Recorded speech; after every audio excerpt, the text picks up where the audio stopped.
दशकं 17 युधाजितं शत्रुजितं च हत्वा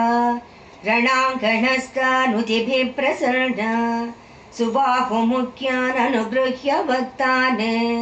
सर्वेषु पश्यत्सु तिरोददाद पृष्ठो नृपान् प्राक् सुदर्शनस्तान् दृष्टा भवद्भिः खलु सर्वशक्ता या निर्गुणा योगिभिरप्यदृश्य दृश्या च भक्तैः सगुणा विनीतैः या राजसीदं सृजतीव शक्तिः या सात्विकी पालयतीव विश्वं या तामसी संहरतीव सर्वं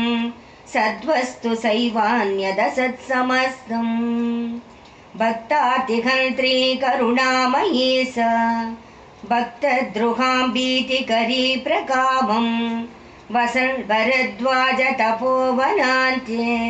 चिराय मात्रा सहतां भजेऽहम् तामेव भक्त्या भजते भुक्तिमुक्तिप्रदामस्तु शुभं सदा वः श्रुत्वेदमानं रमुकास्ततेति सम्मन्त्रभूपाश्च ततो निवृत्ताः सुदर्शनो मातृवधू समेतः सुबाहुमापृच्छ्य रथाधिरूढः पुरीम् अयोध्यां प्रविशन् पुरेव सीतापतिस्तोषयति स्म सर्वान् लीलावतीं प्राप्य विमातरं च नत्वा विषण्णां हतपुत्रतातां सदुक्तिभिः कर्मगति प्रबोध्य ससान्त्वयामास महिषी भक्तः जनेषु पश्यत्सु सुदर्शनोऽत्र त्वां पूजयित्वा गुरुणाभिषिक्तः राज्ये त्वदीयं गृहमाशु कृत्वा पूजाविधानादि च संवृदत्त तस्मिन् नृपे त्वत्सदनानि कृत्वा जना प्रतिग्राममपूजयन्स्त्वां काश्यां सुबाहुश्च तथा करोत्ये सर्वत्र भेतो करुणाकटाक्षाः न कर्मणा न प्रजया धनेन न योगसाङ्ख्यादिविचिन्तया च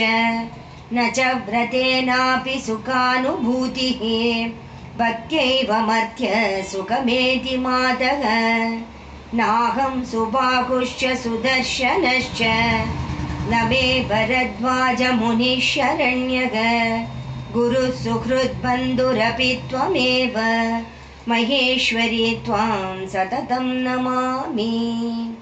सर्वमङ्गलमाङ्गल्ये शिवे सर्वार्थसाधिके शरण्ये त्र्यम्बके गौरी नारायणी नमोऽस्तु ते जय आदिपराशक्ति की जय।